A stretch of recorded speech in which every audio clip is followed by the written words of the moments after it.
early morning panels in Vegas. Am I right?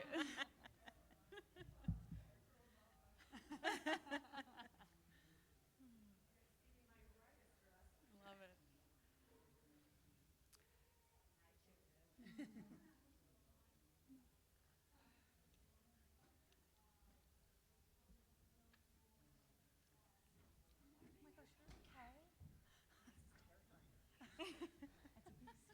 It's a big stage. Hi, Lorna. How are you? Great. How are you? Good morning. Good morning.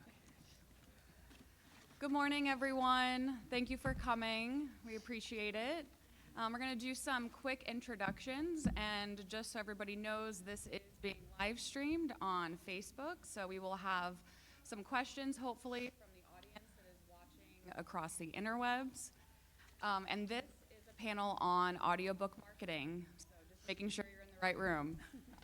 My name is Nicole, but I go by Cole Antos, and I am the VP of Marketing at Podium, and I will be moderating this panel, and I'll let these lovely ladies introduce themselves. Hi, everyone. I'm Ali Hammond, and I am the head of merchandising at Chirp Books. For those who don't know, Chirp is an audiobook retailer. I'm so glad to hear that. Chirp is an audiobook retailer who focuses on finding great deals for our customers. And I am Anne Fonteneau. I am the Chief Sales Officer at Blackstone Publishing. And Blackstone Publishing is an audiobook publisher. And then most recently, we entered the traditional publishing, and we are releasing print, ebook, and audio as well. Hi, I'm Lorna Henry, the late one. I'm from Dreamscape Media. I'm the Director of Strategic Partnerships there. We were founded in 2010. We are an audiobook production company and distributor. I've been in the audio business for 13 years. Prior to Dreamscape, I was at Penguin Random House, licensing audio, and then I was acquiring audio. So I just eat, breathe, sleep audio. You know. Okay, so we'll get started. One of the things that we thought would be great to start with as far as thinking about this somewhat chronologically is first starting with a discussion around release strategy. So I'm curious for Anne and then Ali, what are some things you would recommend to these authors to be considering when it comes to thinking about their release strategy for their audiobooks? Yeah, so I will start with the basics, and it will start with the quality of the audiobook production. I think it's really key when you consider bringing your book on audio into the marketplace. And then I will kind of analyze. I'm just going to go over kind of the overall key point, and then if you want more details, we can discuss afterwards. And then afterwards, just see who is your target and where are they. And with that, you can choose the best distribution and where you want. Do you want to go exclusive? Do you want to have a wide distribution? And from there, you can kind of lay out the best distribution for your audiobook. And then from there, plan also the timing of your release. Know, for example, what other releases you have coming out on that same day. And see what other similar authors in that same genre are doing. You don't want to, generally Tuesday seems to be the day that folks are releasing title, just because this is when the retailers are updating their merchandising on the site. So there's a lot of competition when it comes down of placements, either on home pages, category pages, newsletters, or social media campaign. It doesn't mean that you have to pick Tuesday. You might want a different day if you have a campaign on your own. But it's definitely something that you want to think about and make sure, look at what are the pre-orders around the day that you pick, making sure what are your chances of getting placements, perhaps, based on the platform that you choose and the efforts that you choose. And then try to start building up your pre-order campaigns to try to build up reviews and campaigns. So it could be based on your social media followings, or if you have a website, don't hesitate to kind of unveil like a sampler or a teaser, depending on the narrator that you pick. Maybe some narrators have huge followings. just leverage that as well. So there's plenty of little tools that you can think about around your strategy, but it's definitely something that you want to think of and lay out before you bring that audio to the market. Yeah, and I think I will definitely follow up with Anne and say great data as a retailer is so important to us with new releases. If there are problems in the data of the book, it is impossible for us to sell, and we will pull it from the site if we don't have strong enough data to support that title. Because the last thing we ever want is customers complaining about a title that they've bought and it's not living up to their expectations. So that's a huge one for us. And then what we say on the up to like in the months before the release is to really utilize your backlist as much as possible. At Chirp, we really recommend down pricing previous books in the series or previous books by you or previous books that you think could support that title in whatever way, and discounting those so that you're building up your audience in the months before that release. So that means people are interested in you, maybe following you on different platforms, have kind of built up a rapport with you so that when your new release comes out, they're ready and willing to buy it. So we really, really recommend doing that as well. Can I add something to that? Yeah. No, I agree with all of that. I think one of a big factors is simultaneous release as well. You want your audiobook to come out at the exact same time as your printed ebooks, so that way you're not doing perhaps a less strategic marketing plan just for your audiobook. So you want to make sure that all three formats are available and up for pre-order at the same time. Audiobook listeners are an incredibly different audience, so if they see that your ebook and print is on sale but there's no audiobook, they will assume there's no audiobook coming, and then you may lose that listener. So you want to make sure they're all up there at the same time. Yeah, and if you're not, I'm going to add on to it as well. See, we're chatty people here. So if you're not able to meet the simultaneous release, just make sure that it is live for pre-order. For pre-order, exactly. Yeah. So even if it's Yeah. coming 3 months later, you just want to make sure it's on pre-order so they know that the format exists. Absolutely. Great recommendations. So now that we have a release strategy set, what are some of the core principles that you would recommend when it comes to creating their marketing plan, specifically to audio? And is there anything that you guys would like to call out that differentiates marketing the audiobook versus marketing the ebook and print? What you guys just recently discussed is very similar as far as the tactics, like down pricing and thinking about ways to continuously drive people into your series. So what are some of those core principles for a marketing plan for audio? I mean, I'm just like, think about audio. Like, just make sure that you are considering it and thinking about it in your overall plan. I think it's really important, and it's really easy to dismiss it or forget it in your overall plans because you're busy. You have a lot to do. There's a lot going on. But I think it's really important to just really take time to think about audio and what that's going to look like. And that's not very helpful, but I wanted to make sure I said it. No, I think that's great to say. We're in our 11th year of double-digit growth in audiobooks. So if you're not already in the audiobook world, we highly recommend it. It is a lucrative business, but also being able to work with narrators is something incredibly special. Narrators are kind of like rock stars, and people will follow narrators from book to book, just the way they'll follow authors. So if you are going to, work with a narrator, that's a great core way of like doing your marketing is, cross promotion with them. And just know that like the audience is also getting younger, it's getting more diverse.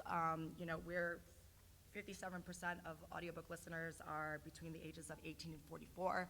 So like you want to look for where your market is, right? Who's listening? Where are they listening? Where are they following your things and and if you have newsletters and all those kinds of like things like that. But I think just the core principle of marketing is to ensure that you're paying attention to it. Audio excerpts are fantastic.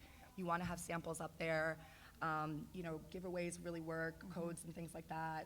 You have to engage with your audience is really like I think a core principle. Yeah, don't discount the narrator. We now on Chirp, like a lot of the time the way people are searching or looking or finding new authors is through narrators. People follow narrators, they come on our site and don't even search by author name anymore, they specifically search by narrator. So it's a hugely important part of it as well. They're the influencers of the audio world. They are, yeah. Exactly.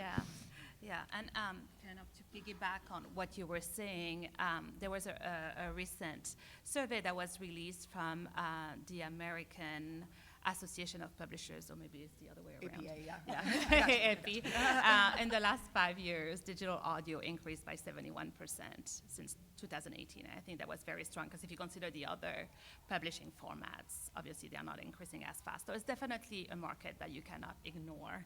And in a lot of ways now, the same marketing applies for print, ebook, and audio. You can definitely market all formats together. And the rising popularity of audiobooks also led to an increase in audiobook specific offerings from advertisers.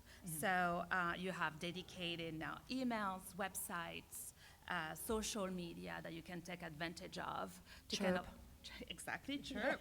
And Chirp is actually a great opportunity, on a side note, if you have a series and releasing like a book 2 or book 3, and you can discount book 1, and it brings a lot of visibility and new kind of adapters to the series in that format. And they'll actually tell you when your book is on sale, so you can promote it. Yeah. It's very exciting. We really like working with Chirp. Yeah. I didn't pay them to say any of this, I promise. They are saying this off their own accord. We'll send her a bill at the end, but that's okay. And then, like what was mentioned earlier also is the rise of podcasts, and knowing that a lot of the youngers are using audio as their way of consuming books. There's a lot of opportunities on how you can use, how they're consuming content is YouTube, is podcast, and there's a lot of advertising opportunities through those channels. So just look at that, and outside of the box also what we knew from traditional publishing as well. So there's a lot of things that you can do. So, Anne, I'm gonna ask you kind of. I jumped the gun. No, but it's I good. jumped It's the good. gun. I like it. It's great conversation. So you mentioned that obviously the rise of audio and marketing all formats together to really amplify all the efforts that you're doing. Would you say, I know previously it was always thought of as you kind of have to think about those audiences very differently. Would you say now that there's more and more overlap around the formats and how consumers are actually, using this content? I mean, yes, definitely. I mean, Blackstone now has become more of a traditional publisher. So when we think of the book, we think of the book reader, and regardless on how they're going to consume the book, that's how we're going to market.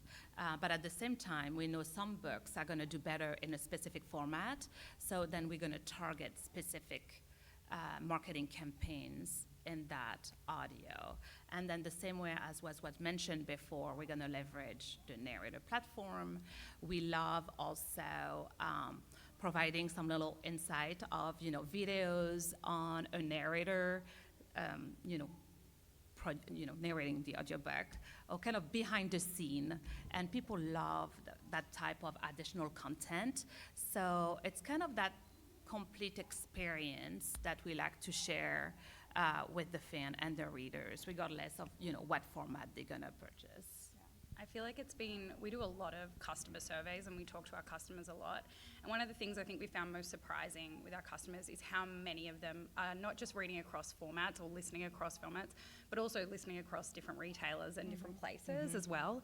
And the formats thing is particularly interesting because what we see a lot is that people have specific genres or categories that they might be most interested in listening to rather than reading, or it's really based on the kind of lifestyle they live. So a lot of our customers do listen to audiobooks while they're doing something else. So it's truck drivers or long haul drivers, or it's someone who is cleaning a lot or going on a lot of long walks, or those kinds of things where they want to kind of stack their activities together. And then they have a really specific type of book that they want to listen to during those times.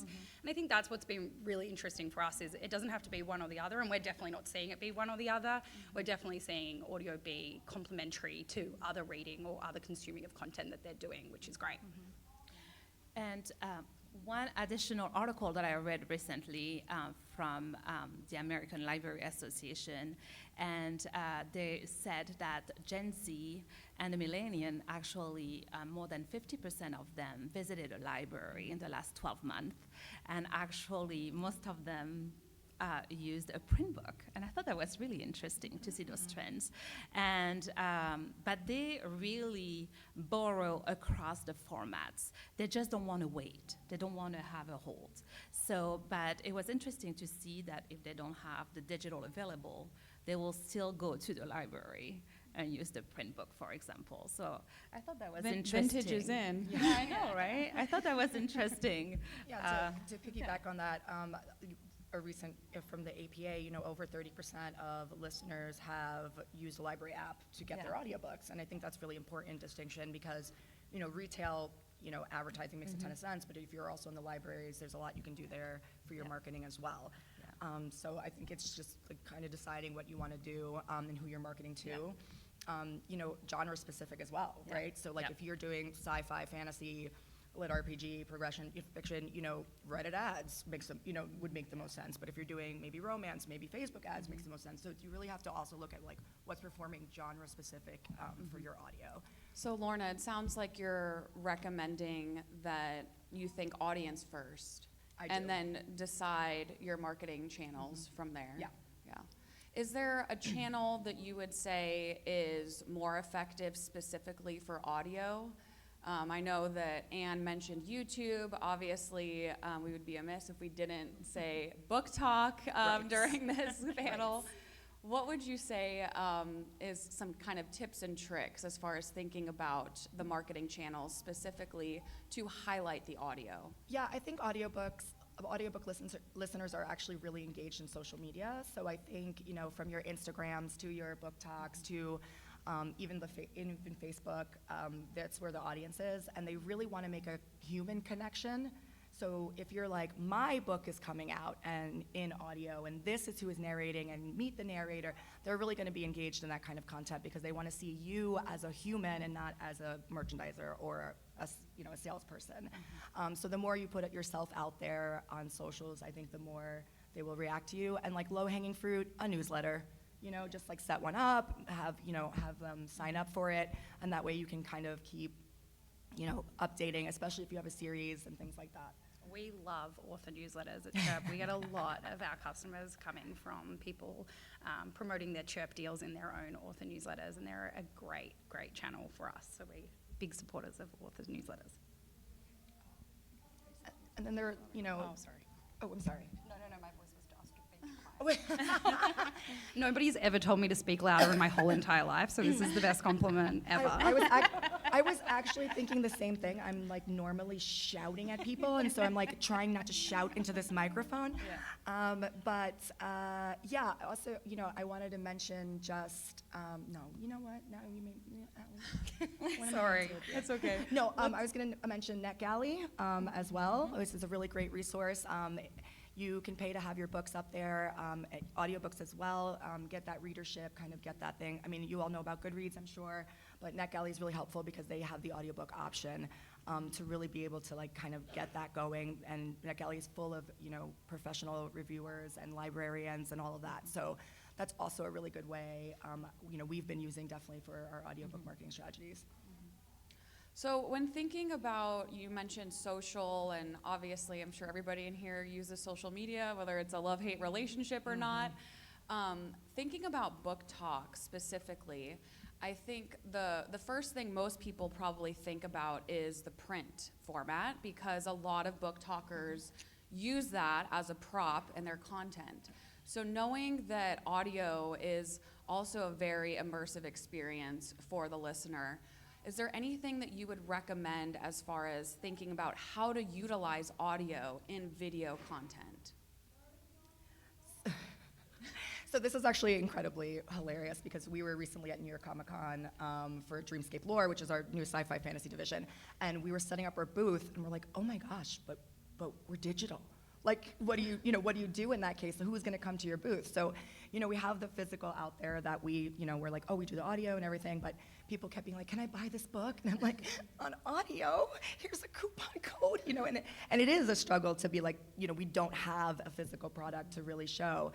But I think in order, like on social media, that's the best part, is that it is all digital. So you can do snippets of your audiobook. You can, kind of have your narrator, like videos of your narrator narrating. That's super fun. Also authors and narrators interviewing each other. Those kinds of, that kind of media does really well.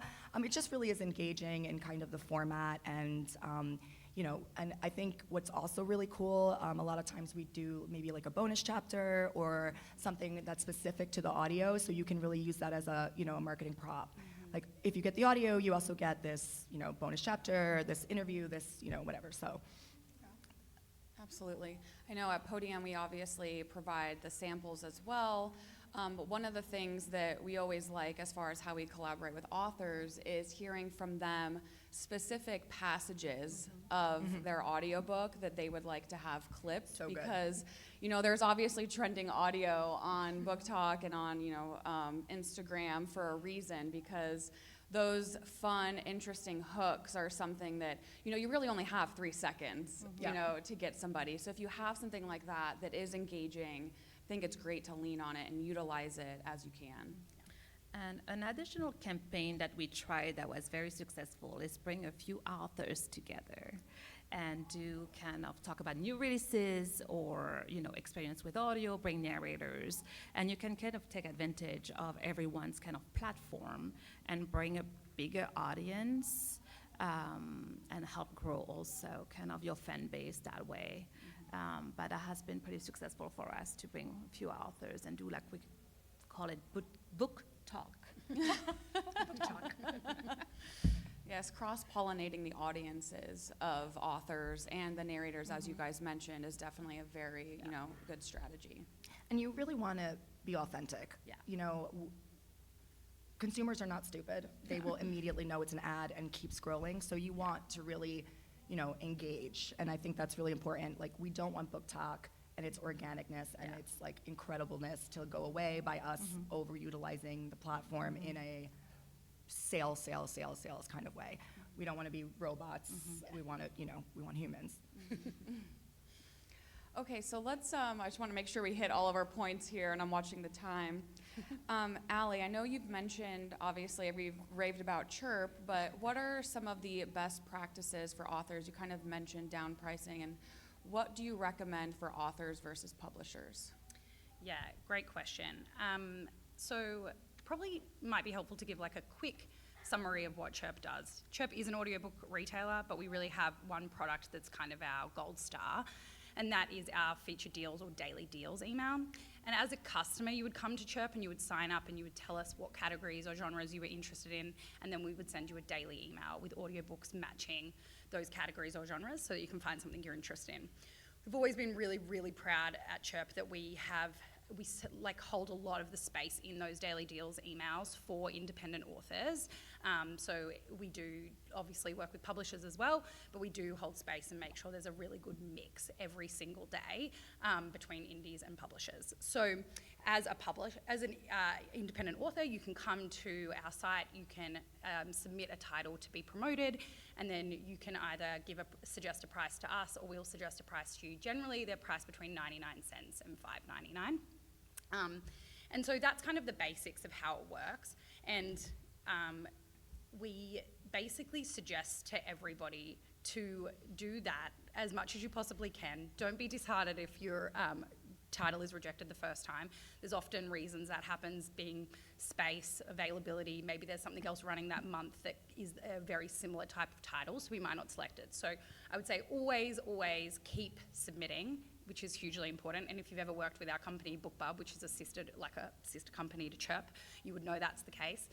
And then I would also say that we found what's really been appealing to our customers is to kind of find a way to stack those discounts. So if you do get a featured deal, I would say the best thing to do on Chirp is to look at what other titles you have and either price them in increasing increments, like increase them by like $1 or $2 when that deal goes live, to encourage your customers to come back and purchase the second or third book. In most cases, what we actually see is that our customers are so excited to see the deal in the first place that they'll actually buy the second and third or fourth or fifth book in the same transaction. They're not waiting until they've read the first one. They're pretty certain that they're going to like it and they want to get them all at once and they don't want to miss out on that discount.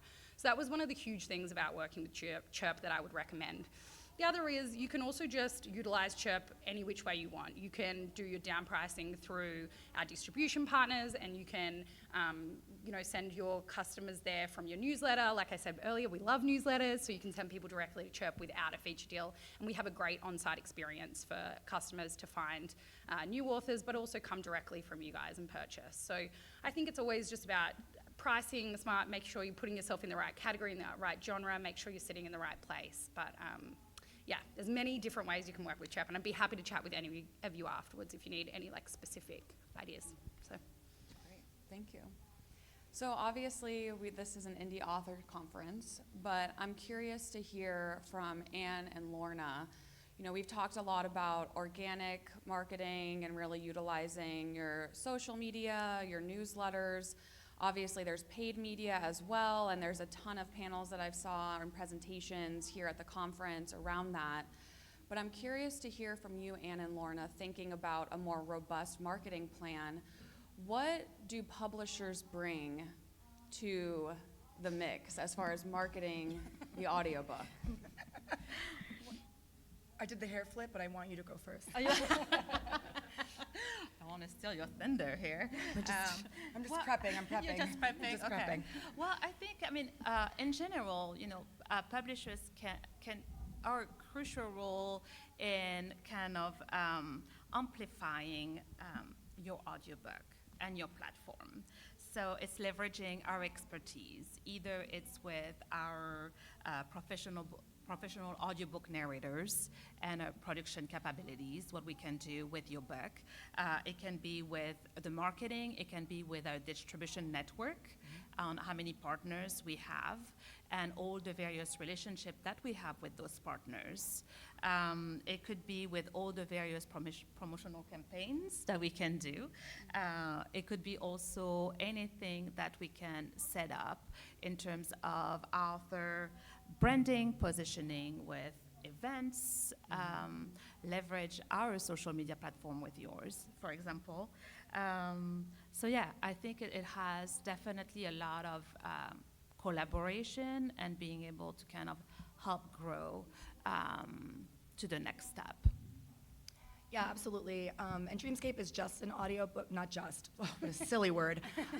Dreamscape is an audiobook publisher only. We don't do any other formats. So for the past 13 years, it has been our main focus. So like Anna's saying, it's the connections you've made throughout the years that are really important. And so as you're doing your marketing, as you're doing your outreach and your sales, you do want to, perhaps work with a partner that already has all those contacts, so you're not working to kind of break through. And I think a publisher too, we're really already advocating for the format in a very real way in our own marketing strategies. And again, depending on budget, publishers can have more money to spend on your marketing strategies.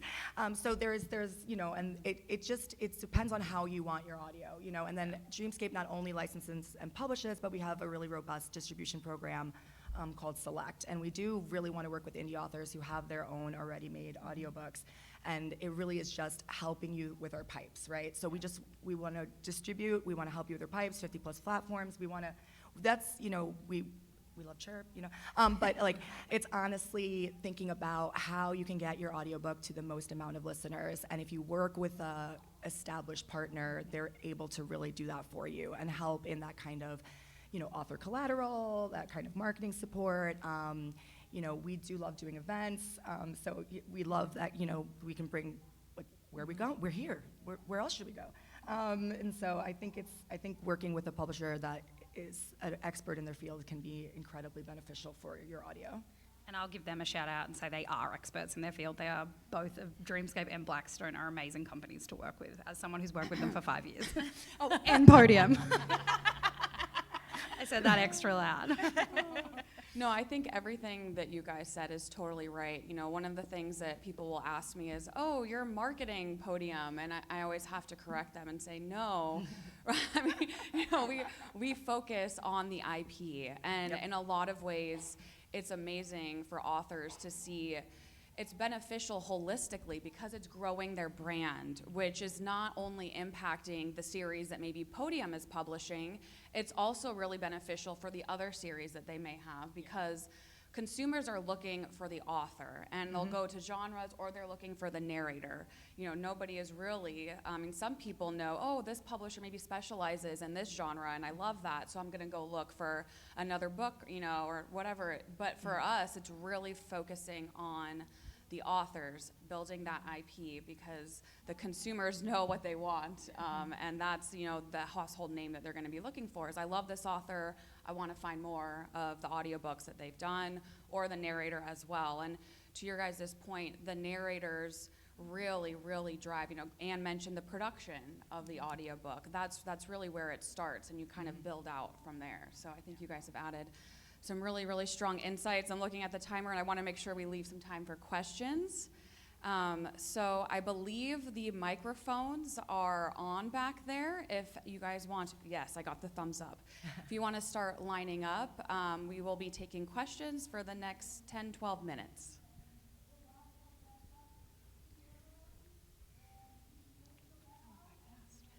Hi, good morning. I have a question for all four of you, which is, how much weight would you give a celebrity narrator, or a, you know, versus a professional narrator who might read the book better, or a celebrity who has a huge platform and following, might be an actor who could read the book, even if they're not the best match, but you can use them? What, I mean, what would your take be on that kind of subject? That is a great question. There was an article in the New York Times on this recently, but I'll let you guys, the panelists, and I'll jump in with some things. Oh, no, I mean, it really depends on what the book is, right? So if it is a celebrity memoir, you want your celebrity to read that memoir because it adds an extra, you know, value, unless you're Britney Spears. Then you can do whatever you want. Bless her heart. No, bless her heart. We love Britney. But, you know, as far as professional narration versus celebrity narration, I think it really depends on your book, right? If you're doing, you know, if you're in the romance genre, maybe you want to use some, you know, maybe you want to work with like Teddy Hamilton, who has a huge platform and is huge, you know, in that way. So audiobook listeners are really excited. But if you're looking for maybe more splashy or something else, like a celebrity narrator is great, but it really just depends on the content. Famously, Brad Pitt narrated a book, and it was one of the worst-selling audiobooks of all time. So you really need to, you know, or worst reviewed rather, and so you really need to know, like, kind of, you know, matching it. And also costs, right? Yeah. Celebrity narrators can be incredibly cost prohibitive, so you want to feel like you have the best platform and the best, you know, amount of money you're able to spend. It's also why, you know, when you work with publishers, budgets can be, you know, higher, and then you're able to kind of work around that. Lorna, to that point about the Brad Pitt audiobook, at Podium we have done testing too with some celebrity narrators really focusing on celebrities that maybe are well known within a specific genre, so let's say sci-fi, and we found, you know, pretty much the same thing as you, to your question. You want a narrator that is going to deliver on the content that they're going to be performing, and we have an amazing casting team that recognizes that and is really looking for the right performer, regardless of any kind of celebrity following that they may have. Just because somebody has a large following does not mean that they're going to convert on the audiobook. I came from film and TV, and I can tell you we also had done movies or series with influencers, and it's the same thing. You would expect that somebody that has millions of followers, you would see a really strong conversion rate, but that's usually not the case. So I think the most important thing is really delivering on who is going to be the right performer for that content, regardless of celebrity or not. Okay, I want to make sure I get other people. I'm seeing the colors changing here on the timer. You guys have covered it. You guys have covered it in my eyes. That's the perfect answer. Totally dependent on the book. There was a great panel this morning, or great discussion this morning on AI audio with some really excellent sounding narration. Is Chirp open to selling AI-generated audiobooks, or do you see that as something in the future? Yeah, I think that's a great question and very, very relevant for the time. I think I'm going to struggle to answer this honestly I'm going to struggle to answer it because it's changing every single day right now for us. Honestly, we're having conversations about it on the daily, about what this looks like. We don't actually have a company and policy in place as of yet. We are working on it, but like I said, it's changing so drastically that it's really hard to make a hard and fast decision. We work through a distribution partner for a lot of our content, and that distribution partner is Spotify, previously known as Fonteneau. And they currently don't allow for synthetic narrated books to come through or be distributed to us. So we are prohibited by that at this time. And our other policy as it stands at the moment is that if any type of that content does make its way onto the site, it has to be highlighted that it is AI narrated. We can't pretend that it's a human by not mentioning that in the author name and in the bio. So those are the kinds of things we have going at the moment. I wish I could tell you the long-term answer, but I don't know that yet. But I definitely think we'll be having to think more seriously about our long-term policy in the near future. Thank you. I mean, yeah, there's pros and cons with AI, of course. You think about the cost, but then also you heard us talk a lot about the weight that narrators bring, also from a promotional standpoint. So if you don't have that, that could also be a negative as far as somebody that's able to collaborate with you and help market your book. So what is the price structuring you see now with length of books and that kind of thing? In terms of the prices of the audiobooks that they're being sold at, like the list prices? Right. Ooh, interesting question. Yeah. That's proprietary? No. So most publishers will set their own prices, and they're able to set their own pricing with platforms like Audible and whatnot, and they all have their specific contracts. So it really does depend on if you're going direct with Audible, what that would look like, how you'd be able to price it, if you'd be able to price it. I'm not sure if ACX is now doing allowing your own pricing, but there's ways to do it in which we've been, like I said, since we've been doing this for a long time, we've kind of figured out the right pricing model for all of the formats, because it's not just retail. It's also one copy, one user library. It's subscription-based models in retail. It's the Apples and the Kobos and the Scribs, and so there is different pricing models for different. For us, for different retailers. Pricing in audio is very confusing. That's what I will say to you as someone who's worked in it for a long time. As an a la carte retailer, Chirp, we base all of our prices come from the list prices that publishers provide to us, and that's what we base our pricing off. But obviously being so heavily a subscription model for so long, obviously it does make it confusing, especially for independent authors to determine pricing for their titles. I think it would be very confusing. I think there's a lot of great resources online about thinking about pricing, but we at Chirp follow the list prices that are provided to us either by authors or by publishers. The one piece that I will throw is very often it's based on runtime. Yeah. Thank you. So we have a question from our folks watching the stream. Can we have each panelist explain why it would be better for an author to work with them rather than ACX Audible? Oof. Shark Tank. Yeah, I love that they're not here presently to ask this question. They're asking from their computers. The parentheses is it's the gorilla in this space, so they know. Oh boy. You want to go? Well, sure. I mean, obviously, I think we should call out for your panel tomorrow, Anne, because we're doing a panel on this. Actually, tomorrow we're doing a panel on audio about distribution. All I have to say, there's no bad distribution models. It's whatever is going to fit your audience and your book. All I have to say of what we have to offer, obviously Blackstone offer a wide distribution. We still do physical products, so that means we still put the audio on CD because we have the capabilities to do the manufacture on demand. So when we have an order, we manufacture the title, so it's very easy. We don't have to do 1,000 units and then sit on there. And then it's going to be the wide distribution in terms of covering the direct-to-consumer, direct-to-library, wholesalers, retailers, online distributors, and all the digital partners in both the retail and the library. So for us is maximizing your exposure, the distribution, and then we also put a little bit of efforts behind the book. So you're not thrown in the mix of thousands of books and then you have to do the work. We're still going to feature you in our print catalogs, for example, some newsletters. You get pitched to some of the editors that you are a new releases coming out that month, for instance. And then we're able to pitch you to some promotional campaigns. So I would say that's the main differentiator with platforms like Audible or Findaway Voices, for instance. Not that they're bad, I'm going to say that.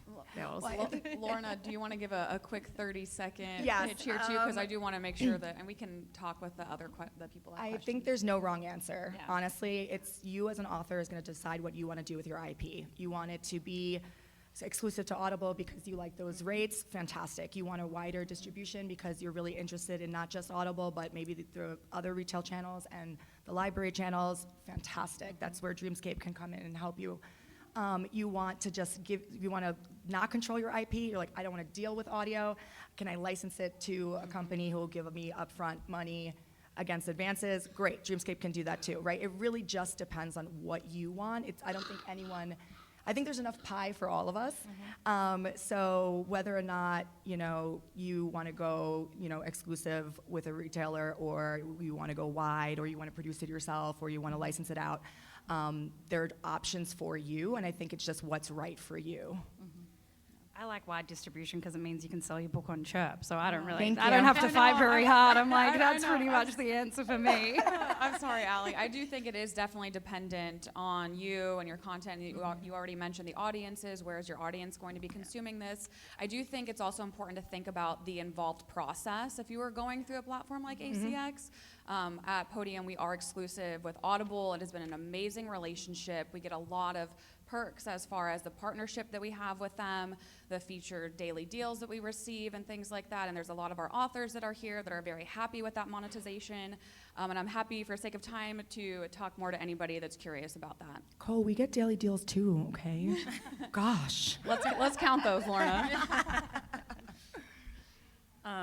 Love wide, love Chirp. So I was wondering if you have any specific tips for increasing traction in libraries or pitching your book to libraries. Dreamscape? Blackstone.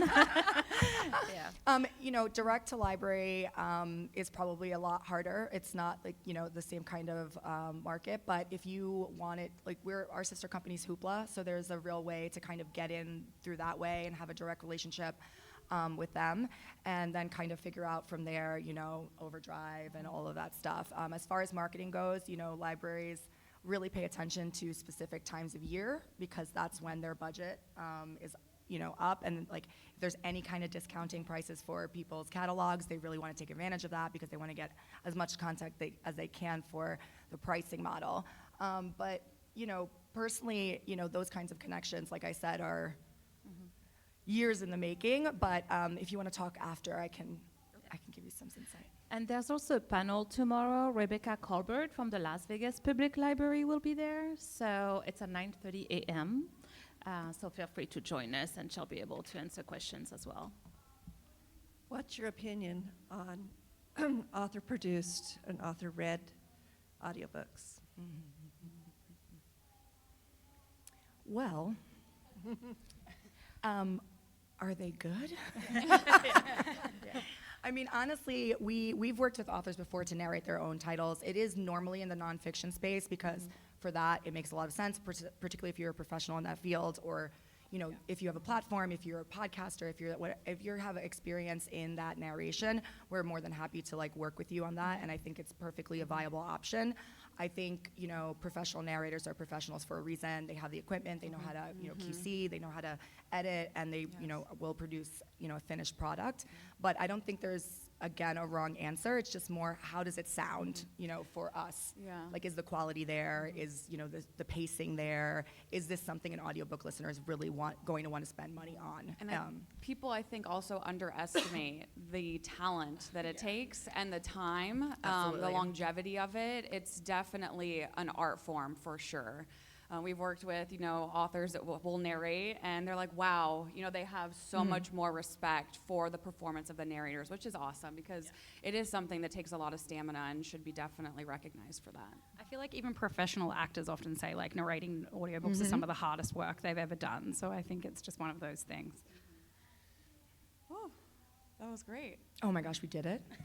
Thank you, did it. everybody, for coming. We will Thank be over you. here to the side if you have any other questions. Thank you.